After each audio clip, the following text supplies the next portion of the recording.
why you are here? Yo, what up, what up? See, man, Big Brandon Carter, and it is that time again where I talk about 3 books that will make you stronger. Go over 3 books that have influenced my life. You know, if those of y'all don't know, I'm a fucking avid reader, a speed reader. I read over 600 words per minute, blah, blah, blah. I've read hundreds of books throughout my lifetime. And in this series, I go over 3 books that have really influenced me. Excuse my messy ass work area. You know, I'm just a fucking slob. Anyway, first we're going to go into The Obstacle is the Way by Ray Holiday. Alright? He could have called this Stoicism for Dummies. Right? A lot of y'all know I'm a big fan of Stoicism. You know, like I like authors like Seneca, Marcus Aurelius. You know, those are my homies. But this is a newer book. What Ray did, he's kind of like encapsulated all the Stoic ideas. I'm not saying it's a total replacement for those great books, but it's a really good beginner's guide to Stoicism. You know, like he has basically, you know, Stoicism is like, if I had to sum it up, I'd be like, you know, just knowing that shit is gonna go wrong and finding a way to persevere regardless of that. You know, like everybody you know is gonna die. Everything you love is gonna be gone one day, and you need to make peace with that now. You know what I'm saying? Like, you need to make peace with that now and realize that that's out of your control, and realize that everything that's out of your control you shouldn't let affect your emotions. You can't let control you. Because the only thing you can control is yourself. The only thing you can control is yourself and your attitude. The more you can separate your own emotions from your circumstances, the happier you will be. Right? Because you're not in control of your circumstances. You're not in control of the outside world. You're not in control of what other people do. You're not in control of the weather. You're not in control of just things. Everything that's outside of you is really outside of your control. You are only in control of yourself. But that's a lot, you know. And then once you realize that and really decide to take control of yourself, that's when you'll be successful. You know. But a lot of people blame shit on, oh, this is going wrong because this person did that, or this happened, or she shouldn't have did that. Now I'm gonna cry about it, blah blah blah. And it's like, George, I'm in here working, son, and see, I can't control George. George is gonna come in the middle of my motherfucking video and start crawling around. It's cool though. Listen, you can't control your outside circumstances. You don't control yourself, man. It's like it rained today here in New York. People was crying about it, man. Like, I'm on Facebook or Instagram, everybody's complaining about the rain. Well, guess what, motherfucker? We live in New York City, man. The way that the precipitation system is set up, it's going to rain here in New York a few times a month forever. Forever. All right? It's going to rain. You need to make peace with that. And every time you complain about, you can't control that. And when you start complaining about shit that's outside of your control, basically, you put your motherfucking weakness on display for the whole world to see. You need to make peace with the shit that you can't control. You need to understand it's going to rain. Bad things are going to happen. People are going to fuck up. It's not if, it's when. That shit will certainly happen. And you need to plan accordingly. That's what Stoicism is all about. It sounds negative, but it's really positive, man. Like, bad shit is going to happen, man. It's going to happen. These other fucking positive books to tell you, oh, just be happy and everything's just going to go great for you in your life. That's not reality. Shit is going to go wrong. You need to prepare for it now. You need to have a motherfucking savings account for when shit goes wrong, because shit is going to go wrong. If you have a plan, you need to have a plan B for that plan. Sometimes you need to have plan C, because shit is going to go wrong. Shit is going to go wrong. You can fucking count on it. And if you're mentally prepared for that, it won't fuck you up too bad, you know. It won't deter you from accomplishing what you've set out to. So anyway, this book goes into more detail on that and shit of that nature. He's a lot more eloquent than I am. Let me see if I can pick out a jewel in here. If I can just find it. You know what I'm saying? Let me just pick out random jewel in here. Yo, just because conditions aren't exactly to your liking or you don't feel ready yet doesn't mean you get a pass. If you want momentum, you have to create it yourself. That's just random shit out there. I mean, I could find just, this shit is just full of, you see how I got this shit all high lit up. What the fuck? All right.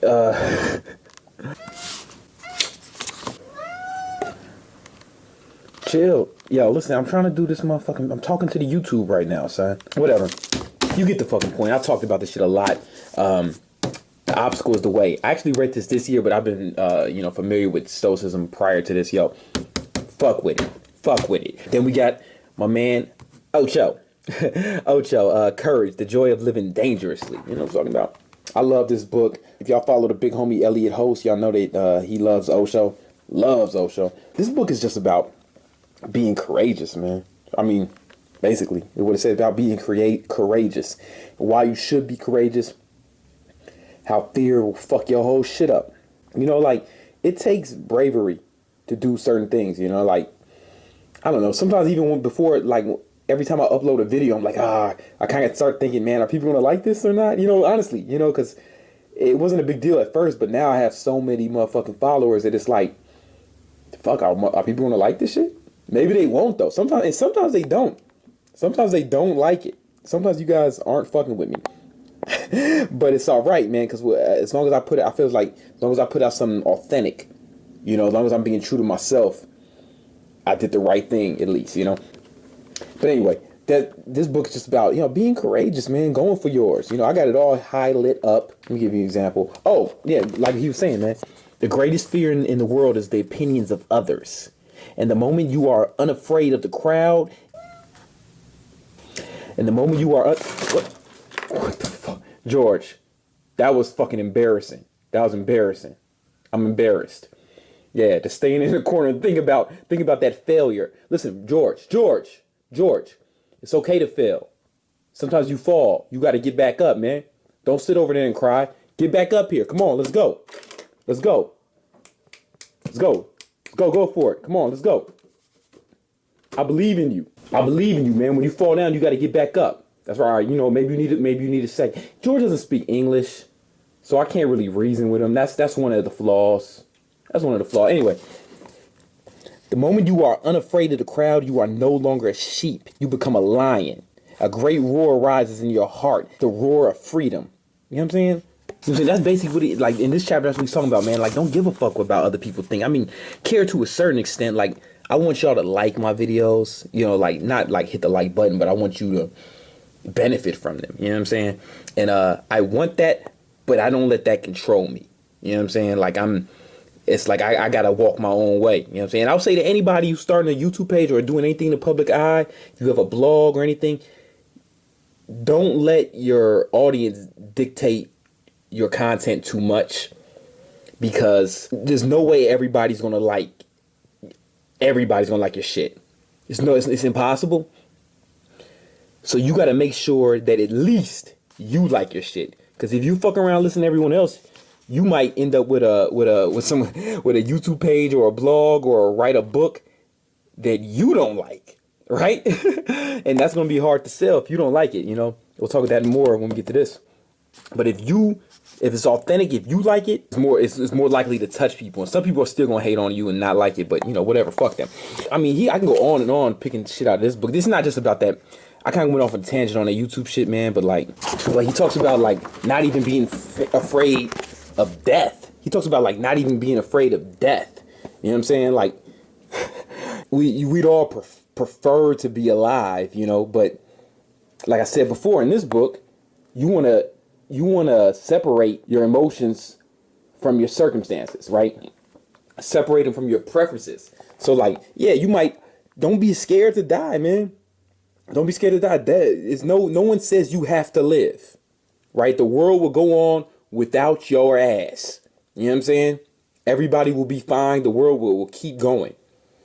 But it's like, it's just a preference. Some people might prefer that you live. You might prefer you live, but it's just a preference. Just like we were talking about earlier with the rain.